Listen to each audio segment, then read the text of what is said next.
இதுல குறிப்பா அர்ச்சகர்கள் சொல்ற ஒரு பெரிய குற்றச்சாட்டு என்ன அப்படின்னா, இப்ப நெறைய பேர் திருமணத்த வெளியில அதாவது ஓடி போய் கல்யாணம் பண்றதெல்லாம் சொல்றாங்கல்ல.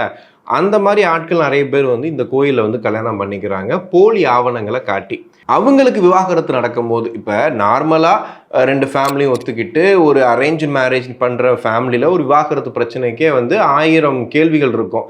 இவங்க சைடு என்ன பிரச்சனை, அவங்க சைடு என்ன பிரச்சனை, ரிஜிஸ்ட்ரேஷன் எப்படி நடந்துச்சு, எல்லாத்துலயும் நெறைய பிரச்சனை இருக்கும். ஆனா இந்த மாரி வர்றாங்க இல்லையா? தாய் தந்தை அவங்க பிடிக்கலன்னு சொல்லி அதுக்கப்புறமா கல்யாணம் பண்ணிக்கிறாங்கல்ல. இவங்கள்ல ஒரு பிரச்சனை அப்படின்னா, அங்க எப்படி நீங்க கல்யாணத்த பண்ணீங்கன்ற அந்த ப்ராப்ளமே பெரிய ப்ராப்ளம் ஆயிடும். அவங்க நல்ல ஒரு வாழ்க்கை வாழும்போது எந்த பிரச்சனையுமே கிடையாது. ஆனா, அவங்க விவாகரத்து அப்படின்ற முடிவுக்கு வரும்போது, அதையும் அர்ச்சகர்கள்ட்ட சில கேள்விகளா கேட்குறாங்க.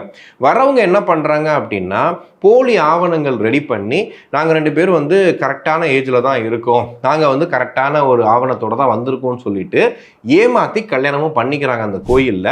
அதுக்கப்புறம் விவாகரத்து நடக்கும்போது தான் அது ஒரு பெரிய பிரச்சனையா அர்ச்சகர்களுக்கு மாறுது.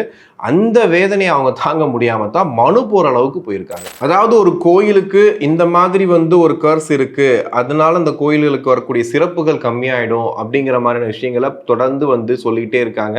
அந்த கோயிலை பத்தி பேசக்கூடியவங்களும் அதை பத்தி தான் சொல்லிட்டு இருக்காங்க. இந்த கோயில்ல கல்யாணம் பண்ண விவாகரத்து ஆயிடும் அப்படின்ட்டு. ஆனா அதை தாண்டி பல சிறப்புகளை இந்த கோயில் கொண்டிருக்கு. அந்த ஏரியாவே பார்த்தீங்கன்னா ரொம்ப கன்ஜஸ்டடான ஒரு ஏரியா. அந்த ஏரியாக்குள்ள இவ்வளோ ஸ்பேசியஸா ஒரு கோயில் கட்டியிருக்காங்க அப்படிங்கிறதே பெரிய விஷயம்.